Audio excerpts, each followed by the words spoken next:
Bon, Yann et Frank avec Yann et Frank. C'est ça que ça veut dire. Donc, Yann et Frank avec Yann et Frank. Parce qu'on a eu Yann et Frank avec Frank. Mais là, c'est Yann et Frank. Donc, bon retour, mon ami Yann. Yes.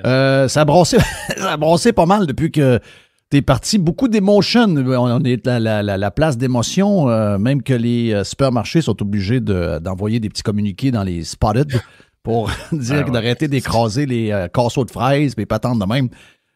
Mais sérieux, j'en parlais tantôt avec Joe Hamel. Je vous pose la question à vous deux. Celui qui a été le plus adulte jusqu'à maintenant, c'est un monsieur de 80 ans dépassé. Ça a été Lucien Bouchard, pour tout le Canada au complet en passant. Mais on n'est pas dû pour... on n'est pas dû pour que des leaders, s'il en reste, s'il y a vraiment des leaders. On n'est pas certain qu'on a vraiment des leaders. On a plus des mopettes que d'autres choses. Mais y a-tu quelqu'un qui peut jouer le rôle de leader puis de calmer un peu tout le monde? D'abord, de mettre les choses au clair, d'expliquer les affaires, d'instruire. Je pense pas, parce que je suis pas sûr que c'est payant. Ouais, écoute, le shit show qui se passe hier, là, avec Trump à l'entrevue de Fox, il est magique, là.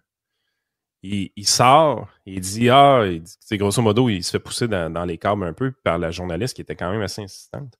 Puis il finit par dire, il dit, moi, je préfère les libéraux. C'est plus facile de dealer avec eux autres. Guillemets, ici, ils sont plus faibles. Puis de Pierre Poilievre, il y a une approche plus dure. C'est ça qu'il faut comprendre. Là, tu es là, tu te dis, OK, l'approche dure n'est pas intelligente là-dedans. Moi, que Pierre Poilievre ait une approche dure en termes de tarifs, je trouve pas ça intelligent. Le discours de Maxime Bernier, par exemple, il est plus proche de mes valeurs, mes idées. Sauf que quand Maxime Bernier les dit, il baisse d'un sondage. Puis quand Pierre Poilievre, il prend la façon canadienne de dealer avec ça, de montrer qu'on est tough, même si on sait qu'on ne l'est pas, il baisse beaucoup moins dans les sondages. Puis Trudeau a monté dans les sondages en montrant qu'on est tough. Fait que là, t'es là, tu dis, OK, Trump, il dit comme Carney est faible, donc je préfère dealer avec Carney. C'est un peu ça qu'il a dit. Fait que là, tu te mets dans un contexte canadien, tu te dis, OK, là, les Canadiens vont commencer à triper sur Poilievre parce qu'il y a un discours tough envers Trump, puis qui n'est pas mon discours, qui n'est pas le discours que je veux avoir. Mais là, ils viennent de se faire dire qu'il n'est pas tough. Donc, les autres, ils pensaient qu'il était tough. Ils viennent de se faire dire... Moi, je ne l'ai pas interprété de même. Là. Moi, j'ai interprété un gars qui ne suit pas bien la politique canadienne. Oh, puis qu'il a dans le cul Poilievre, parce que Poilievre a joué toutes les mauvaises cartes qu'il pouvait jouer. Là. Il a tombé... dans le cul Trudeau. Puis il y avait dans le cul Trudeau. Puis là, finalement, il s'est dit, je connais pas trop, là, mais... regarde, mets-moi le conservateur, je l'aime pas. Il aurait dit l'inverse. Mettons, Poilievre s'en va à Mar-a-Lago avec Daniel Smith puis avec Kevin O'Leary. Il va juste lui donner sa carte. L'autre dit, you want to play golf with me? No, I don't play golf, Mr. President. Ça aurait été mauvais pour Poilievre. C'est ça qui est débile dans l'histoire.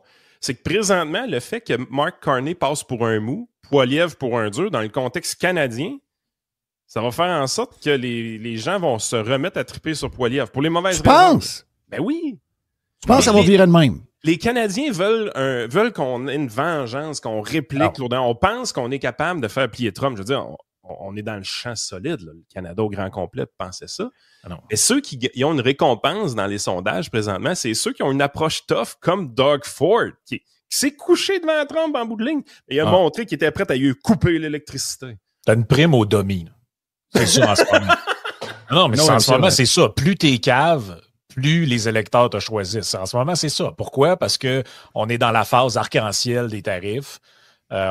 Puis celui qui dessine les arcs-en-ciel, ben c'est celui qui a la prime. Tu sais, Carney s'est échappé là, quand il est allé avec Macron, là, puis il a dit là, il va falloir peut-être qu'on juste revenir sur la terre, là, dollar pour dollar, la formule de Poilievre, on peut pas faire ça, là, on peut pas répliquer tout le temps. Moi, je pense que c'est une erreur. Il aurait jamais dû. Il a raison de dire ça, mais il aurait pas dû le dire. Parce que les gens qui sont maintenant tatoués une feuille d'érable dans le front, eux, ils veulent Capitaine Canada. Nous autres, on regarde ça, on est comme, voyons, câlisse. On est dans un rapport 10-1. Êtes-vous malade? Mais c'est ça que les Canadiens sautent. Puis pire que ça encore, les Canadiens, et en tête de liste de ça, les Canadiens québécois souverainistes. Oui. C'est eux qui en veulent le plus. Les péquistes avec les péquistes avec un drapeau canadien, ça c'est les plus weird qu'il y a pas. Si vous voulez rire, allez lire Madeleine Pilote Côté ce matin. Elle commence son texte en disant qu'elle est souverainiste, puis elle fait une ode au Canada tout le long du texte, en disant aussi qu'elle était sexuellement active. Sérieusement, le texte vaut la peine d'être lu. Elle, je sais que c'est une spéciale, mais José Legault, qui est en politique depuis toujours, au niveau de l'analyse, elle est péquiste social-démocrate depuis toujours, elle s'est rendue bandée sur le fédéral. Mais nous autres, on regarde ça, on est bien crampés, mais ils représentent du monde, là.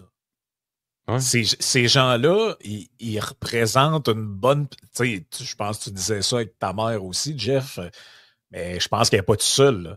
Les boomers péquistes, en ce moment, sont sur le bord de faire des odes aux Rocheuses, là. On pensait jamais voir ça de notre vie. Ils haïssent le Canada depuis qu'on est au monde. Ah, les Lord Durham, puis ils ont voulu nous assimiler, puis toi, t'as pas connu ça. Ferme donc ta gueule, toi, t'as pas connu ça, l'époque où on se faisait parler en anglais au téléphone, speak white, puis ils nous traitaient de frog dans les compétitions sportives, puis là, ça se vire de bord. Hey, vive le Canada. Si Trump pense qu'il va me voler mes Rocheuses, hostie, là, voyons, ça va dessus?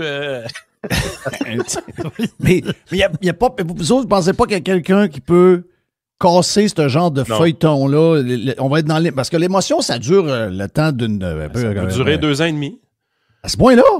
Jeff, la COVID. Ouais. Hey, on avait le bon discours dans le COVID. Ouais, mais Chris, on n'avait pas de mourir. C'est un autre game, là. Ouais, mais là, le monde a aussi peur de Trump. Je veux dire, on carbure à la peur aujourd'hui. C'est ce que tu veux qu'on fasse. Je le comprends pas. Les gens sont pas rationnels, mais garde, c'est dans le monde dans lequel on vit. Mais je veux dire, la crise de la COVID... Moi, je l'ai le monde dans lequel on vit, Nasty, je peux te le dire. Je suis tanné, là. Moi, je suis vraiment tanné, là. Ben, j'ai appris à le détester pendant la COVID aussi. Mais je veux dire, on le sait qu'on avait le bon discours dans la COVID. Il y a personne qui nous le dit, là. Il y a personne qui dit, ouais, vous aviez raison. Les atteintes à la liberté allaient trop loin. On n'aura jamais de remerciements. Il n'y a jamais personne qui va nous le dire. Les auditeurs le savent. Ceux qui nous ont entendus du début à la fin savent qu'on était target.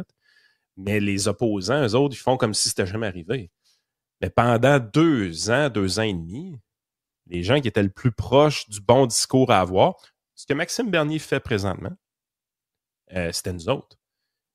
Mais entre toi et moi, au niveau de la notoriété publique, l'acceptabilité sociale, peut-être le meilleur terme à utiliser, est-ce que tu trouves qu'on a été accepté socialement dans notre société pendant l'épisode de la COVID, toi? Mais non. Non. On n'était pas alignés avec le Québécois moyen. On n'avait pas les mêmes désirs que le Québécois moyen. Ben, on l'est encore, là. C'est la même affaire. C'est la même affaire. Présentement, le Québécois et malheureusement le Canadien moyen également, ce qu'ils veulent, c'est une approche tough envers Donald Trump. C'est ce que Poilievre représente dorénavant. Et il n'a pas la bonne approche économique, Poilievre. Je suis en désaccord complet avec ce qu'il fait. Mais par rapport à ce que le Canadien moyen veut ou le Québécois moyen veut, c'est ça qu'il veut. Justin Trudeau, l'approche qu'il avait, il était bien aligné avec ce que les Canadiens voulaient. C'est la raison pourquoi que les libéraux ont remonté dans les sondages d'ailleurs. Là, ils ont un bug parce que là, tu as deux affaires qui viennent ternir l'image de Mark Carney. Ce qu'il a dit en Europe, dollar pour dollar, pas une bonne approche. Il a raison, mais c'est pas ce que les Canadiens veulent. Et là, Donald Trump qui soudainement lui dit « ce serait lui mon adversaire préféré ». Ouais. Sous-entendant qu'il est faible. Écoute, il va avoir de l'eau dans le gaz des libéraux si ça perdure. Mais c'est pour ça que, normalement, on se serait attendu que le premier ministre, le nouveau premier ministre, sa préoccupation numéro 1, ce soit non pas de déclencher des élections, non pas d'aller prendre des photos avec Macron et avec le roi Charles III, mais de régler ce dossier-là au plus sacrant. Si tu as l'intérêt collectif à cœur, t'es le premier ministre, t'es le nouveau premier ministre de la nation. Là. Normalement, ta priorité, ça devrait être ça. Mais ça n'a pas l'air à l'être. Mais on le sait pourquoi ça ne l'est pas. Parce que s'il va, là, Trump, il va leur virer de bord comme une Il va le démolir. Il va le démolir. Et là, son seul argument contre Poilievre, parce que le gars, ses idées sont exécrables. Il a défendu à peu près toutes les cochonneries possibles et inimaginables que les libéraux ont faites. Là. Le EDI, la taxe carbone, le T'as lu son livre. T'as lu son livre, de ce que je comprends. J'ai lu son livre, puis dedans, c'est tout ce que les libéraux nous disent dans les 10 dernières années. Lui, il défend ça. Là. Equity, diversity, inclusion, le ci, le ça. Donc, lui, il faut qu'il préserve jusqu'à l'élection son image de gars qui peut dealer avec Donald Trump. Et la seule manière de faire ça, c'est de ne pas le rencontrer. Parce que s'il le rencontre, la balloune va se dégonfler, on va faire boire. Quand j'ai vu qu'il partait en Europe, il y a personne qui a soulevé ça. Je sais que tu l'as soulevé aussi dans un tweet, mais c'était clair, c'est ça. Là, C'est carrément ça. Le gars, il a voulu éviter à tout prix. C'est même aller dans le Nord, Chris. Je veux dire, essayer de faire une affaire avec l'Australie dans le Nord, je comprends pas trop patente. Là. Le gars, il veut pas y aller à Washington. Il veut pas aller à Mar-a-Lago. Il sait que ça risque de finir peut-être là, son histoire. Juste d'un voyage ou d'un semblant de voyage, ça peut finir vite de même. C'est sûr que c'est une patente comme ça. Mais ce que tu dis, Yann, parce que je comprends un peu, tu fais ton calcul en disant, ben finalement, Poilievre, il n'a pas tellement bougé dans les intentions de vote. Il a bougé un peu vers le bas, mais pas tant que ça. C'est plus que c'est que les bloquistes, puis le NPD, puis même du monde des Greens se sont joints aux libéraux, puis là, les libéraux sont passés en avant à cause de ça. Bon, OK, parfait. Sauf que, tu dis... Maxime Bernier n'a pas remonté avec le bon discours. Je sais. Ça, c'est l'autre élément. Là. Ça, c'est très surprenant. T'as raison, très, très, très surprenant. Mais la base de Poilievre, la base d'un parti politique, là, elle ne te lâchera jamais, c'est sur elle que tu vas bâtir ton affaire. Puis, je suis pas certain que tout le monde achète pareil ce discours-là, le discours de ce que tu dis, que tu as raison en passant, là, dans le sens que c'est ça que les Canadiens veulent entendre. Mais là, de ce qu'on comprend à l'intérieur du parti, il y a un peu de grenouillage. Il y a des candidats, il y a des bénévoles, il y a des gens qui disent « Ouais, position sur l'Ukraine, position tarif sur tarif, etc., etc. » Ça démotive mon monde. J'en ai qui partent, sont complètement perdus avec cette histoire-là. Donc, tu sais, le cœur de ton parti, là, qui risque que tu vas en avoir besoin peut-être pendant la campagne, parce qu'on ne sait pas, ça peut changer bien vite avec ce qu'on vient de parler avec Carney. Tu n'as besoin de cette base-là, puis je suis pas sûr que toute cette base-là est à l'aise avec le discours. Ceux qui étaient là, dans la popularité grandissante de Pierre Poilievre, je comprends. Des gens qui ont parti des libéraux puis qui ont sauté dans le bandwagon conservateur. Je comprends que le discours que tu viens de dire, mais la base, là, je suis pas sûr qu'elle est toute à l'aise. Tu sais, celle-là d'Alberta, de la Saskatchewan, même si Daniel Smith... Non? C'est pas tant grave. Puis ça, c'est le grand paradoxe de la politique. C'est que la pureté idéologique, généralement, ça va t'aider beaucoup à ramasser des donations et des militants. Des membres, autrement dit. Sauf que, systématiquement, les gens qui sont très motivés à donner de l'argent ou à militer à l'intérieur d'un parti politique, généralement, ne sont pas très proches du centre. C'est des gens qui sont idéologiquement plus éloignés du centre, plus geeks au niveau politique aussi, puis sont très, très, très partisans. Puis si tu écoutes ces gens-là, c'est ça qui est le plus frustrant en politique, pour vrai. Là, pour en avoir été un militant de parti politique, si tu ne fais qu'écouter tes militants, tu ne gagneras jamais une élection. Parce que l'élection, elle se gagne avec l'électeur médian. Puis surtout dans un contexte de deux partis. Parce que c'est ça qui est... Les nouveaux sondages que vous voyez, c'est un retour... Canada avec deux partis. C'est un retour à la politique bipartisane au Canada. Là. On retourne en mode deux partis politiques. Le NPD va se faire swiper. Et peut-être même le Bloc québécois, si ça continue, ce qui serait une crise de bonne nouvelle, tant qu'à moi. Mais en mode deux partis, Poilievre a l'air de baisser dans les sondages, mais en réalité, c'est pas qu'il baisse, c'est que là, on revient à une dualité. Ça veut dire que là, tu n'as plus besoin d'avoir 35% du vote pour gagner, tu dois retourner à 50% du vote pour gagner l'élection. Ouais. Et le Canada, c'est un pays de gauche. Plus à gauche que les États-Unis. Fait que, la seule manière que la droite gagne au Canada, c'est quand le vote est divisé. Ouais. Parce que Poilievre, là, il capait à 42, 43, 45, mettons, dans les meilleures journées. S'il y a deux partis, c'est libéral jusqu'à la fin des temps. Oui. En fait, c'est pas vrai. Ça va alterner parce que le Parti conservateur va se dénaturer en disant, dans une lutte à deux, si on veut gagner, il faut qu'on se rapproche du centre. Exact. C'est ça qui est chiant en politique, en fait. Ben oui, c'est ça qui est chiant en politique, parce que les libéraux, eux autres, ils occupent tout l'espace en ce moment. C'est pour une raison. C'est pour ça que je dis, c'est dur d'analyser le pourquoi du comment en dehors de la mouvance irrationnelle qui se passe en ce moment, de la peur des Canadiens qui se retournent vers leur gouvernement. Parce que, on a bien beau dire c'est de la faute à Poilievre puis de son discours. Ouais, mais Poilievre, il explique pas pourquoi le 3/4 des gens qui votaient NPD sont en amour avec le banquier. Puis il explique pas non plus pourquoi les bloquistes souverainistes qui haïssent le Canada sont rendus avec le banquier. Moi, je sais. Pour moi, ça, tout ce mouvement-là qu'on voit en ce moment, il ne peut s'expliquer que par des Canadiens désespérés, apeurés par le média, par l'actualité, qui se cherchent désespérément un sauveur. Et à TV, on lui dit que le sauveur, c'est le gars avec la mallette en cuir qui a été banquier. Puis lui, ben, l'autre... Puis tu sais, moi, ce que j'entends autour de moi, là, les phrases que tu entends, c'est « Ouais, mais pour qui tu veux qu'on vote? Pour Poilievre, le mini-Trump? » Ouais, ça, c'est ça. Ils ont réussi à y coller cette étiquette-là. Alors qu'il est zéro, là. Alors qu'il est zéro pinball. Fait que, tu sais... Ah, mais c'est décourageant, je suis découragé. On est tout le temps... Ben, on est condamné à être découragé aussi, Jeff. Ça, il faut le comprendre. Ah, je suis tanné. Les geeks politiques, ceux-là qui suivent ça beaucoup puis qui aiment les idées politiques, tout ça, vous êtes condamnés à être déçus. Si vous voulez gagner une élection un jour, là, c'est sûr que le gars qui va gagner l'élection pour vous, il n'adoptera pas 100% de vos idées. De la même façon... Non, je dis avec ça. De la même façon que si vous étiez républicain aux États-Unis aujourd'hui, ben, je pense dans ton cas, ça doit être encore plus facile à comprendre, étant donné que tu passes beaucoup de temps là. Mais tu sais, moi, personnellement, si je suis aux États-Unis, c'est pas vrai que je vote pour Kamala Harris. Hein. C'est pas vrai que je vote démocrate. Même aujourd'hui, si on refait l'élection, c'est pas vrai que je vote démocrate. C'est sûr que je vote républicain. C'est sûr que je vote Donald Trump. Même si je sais que c'est politique économique avec les Navarros, avec les Lutniks puis les Bassans, c'est pas yable. Puis je suis pas d'accord avec ça.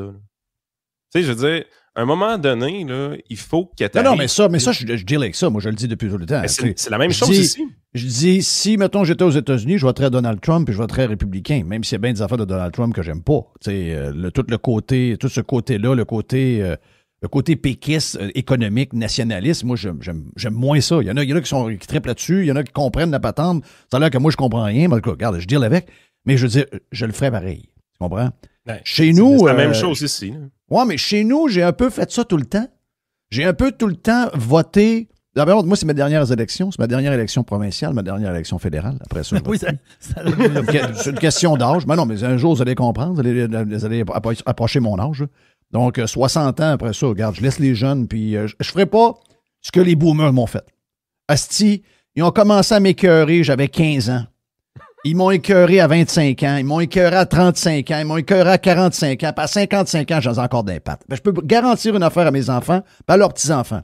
Je ferai pas ce que ce style gang-là ont fait. Donc, moi, il m'a décroché. OK? M'a fermé la TV, puis vous voterez pour qui vous voulez. Ça va être votre monde, ça va être votre avenir, ce sera pas le mien. Moi, le mien, ma vie va être... Tu pourrais voter pour le candidat de tes filles, tu doublerais leur vote. Oh, OK. Ben tiens, regarde, c'est bon, ça. J'aime ça, ce côté-là. Wow, c'est rationnel, parfait. Mathématiques. Quand il y en a un qui va voter Québec solidaire, tu vas voter QS? Non. C'est ça l'histoire. Mais ça n'arrivera pas. Mais la beauté, c'est que ça n'arrivera pas. Ni une ni l'autre. Mais, tu sais, j'ai fait ça toute ma vie. Jerry aussi. Puis vous l'avez fait aussi. On a toujours voté un peu stratégique. Stratégique ou on a. Moi, j'ai hâte de voter pour quelque chose. Là. La dernière fois, je peux-tu voter quelque chose? C'est pour ça que à la prochaine élection fédérale. Puis je le dis aux pirates. Regarde, aux pirates, je comprends très bien que j'aime mieux avoir Pierre Poilievre comme PM que Carney ou avant Trudeau. Mais là, je me fais plaisir. OK, je me fais plaisir, puis je vais voter Bernier. Je n'ai jamais voté pour Max, puis je vais voter Bernier parce que j'ai regardé son programme, il est venu me jaser. Il est meilleur qu'il n'a jamais été. Un bout de temps, il était comme un peu bizarre. Puis là, il est ciblé, il est comme il devrait être, comme il a déjà été avant, il y a longtemps, quand il a commencé en politique. Donc, je me suis dit, je vais là.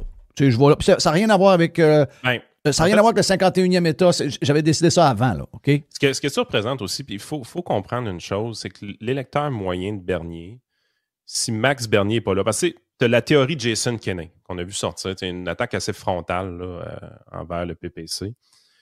Moi, j'embarque pas tant que ça dans la théorie de Jason Kenney. Ça, c'est la politique. C'est quoi la théorie de... tu sais, c'est qu'il faudrait que ce parti-là disparaisse de cette façon-là. Le 2, 3, 4% qu'ils peuvent aller chercher, ben, ils iraient aux conservateurs, puis comme ça, on pourrait gagner. Tu sais, il y a tout le temps ça un peu. Tu l'as eu à l'époque, même dans le temps que Bernier était plus haut, peut-être à 10-12% avec O'Toole. Là, les gens sortaient et disaient, là, si on avait les votes des PPC, si Maxime Bernier n'était pas là, s'il fuckerait pas le chien, ben, on n'aurait pas Trudeau au pouvoir. Ça tient pas la route, cette théorie-là, parce que généralement, l'électeur d'un parti marginal, tu sais, je parle vraiment en termes généraux, parce que ça s'applique à d'autres partis marginaux, lui, il recherche une certaine pureté idéologique. Là. Il veut que tu représentes exactement ses idées, que ce soit inviolable. Il veut pas un parti qui recherche justement l'électeur médian. Il veut quelqu'un qui parle de ses idées à fond de train. Il va donner de l'argent, il va militer, puis il va en parler dans tous les commentaires YouTube puis Facebook, puis il va dire comment que ça n'a pas de... Vous voyez un peu le genre? Ben, ça reste que tu es condamné à la marginalité si tu vas chercher cet électeur-là. Mais cet électeur-là, la journée que le parti disparaît, est-ce qu'il se met à voter pour conservateur? Pas en tout. Il fait juste rester à la maison. Oui. Il fait juste pas voter. Oui, c'est ça, exact. La présence ou non du parti politique de Maxime Bernier ne change strictement rien. Mais les gens comme Jason Kenney, qui comprennent vraiment pas bien la politique, ben dans leur tête, si tu supprimes le PPC, tu te mets dans une position plus facile. Tout le monde en revient au bercail, puis etc. Mais la raison pourquoi Maxime Bernier, son parti, existe, c'est parce que les gens, je comprends qu'à un moment donné, c'était plus que, comme tu dis, c'était plus proche de 10 que de 5. C'est que le parti qu'il y avait peut-être avant, ils avaient comme laissé tomber, où les idées ne représentaient rien. Donc, ils sont un peu responsables de la création du parti de Maxime Bernier. Et anyway, je vais juste vous dire une affaire. Là. Avec ce qu'on a entendu hier, je vais juste vous dire quelque chose. Là. Enlever les fermiers qui sont un système démocratique complètement désuet pour les conservateurs, OK? Ou des gens qui ne sont pas membres, qui sont juste membres pour un week-end, achètent une carte de membre et s'en vont voter en bloc avec l'organisation de l'UPA, les autobus qui sont rentrés là. Ah, c'était lui dans le temps. Là.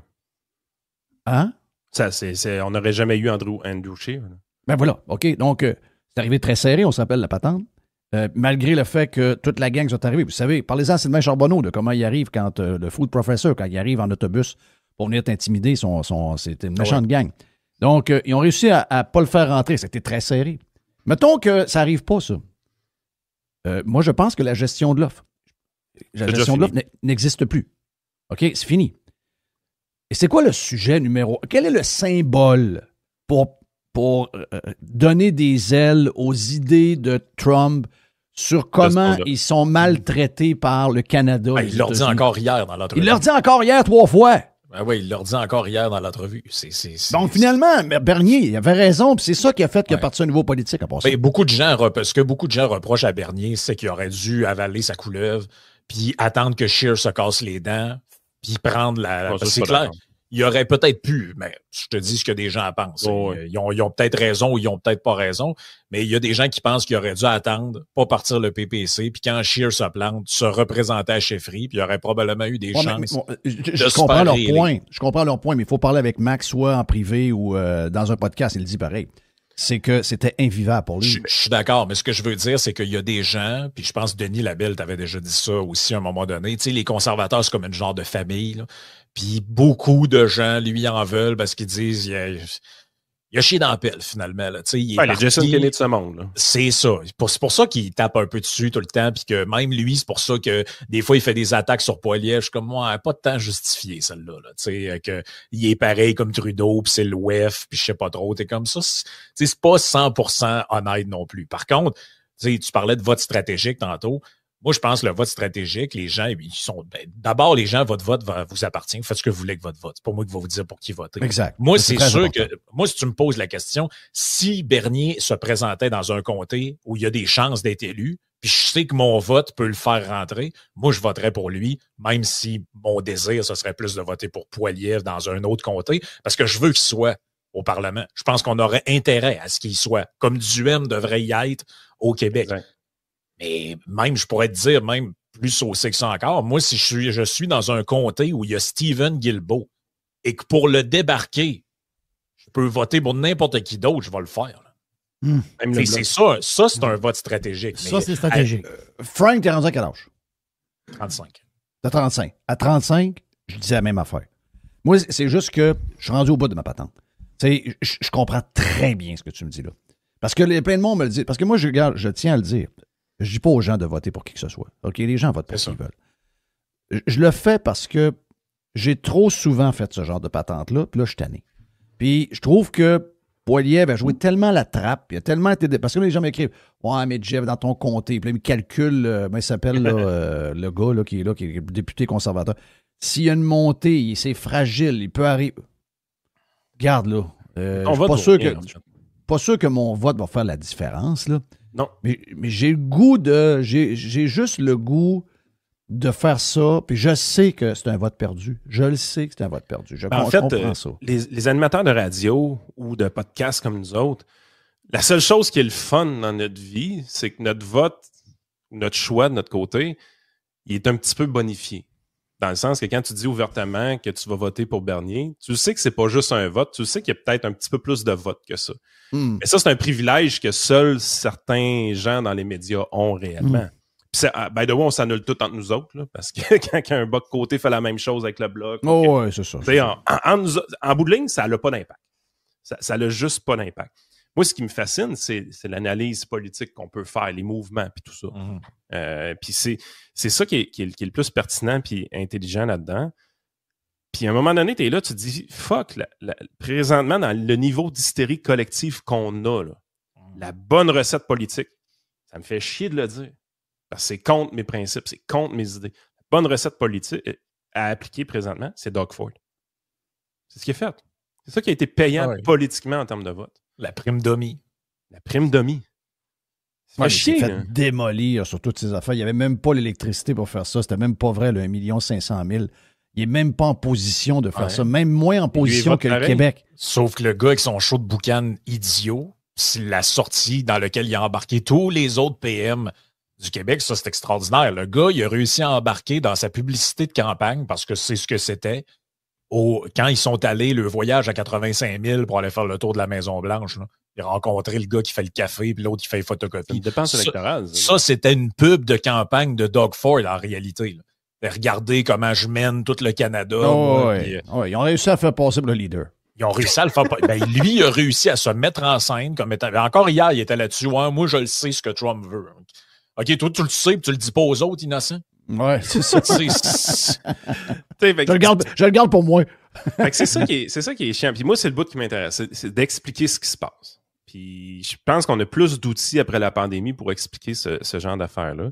Puis si on veut aller plus loin, lâchons un peu cette affaire-là. On est tombé sur du stock hier, Jeff, qui est quand même assez le fun.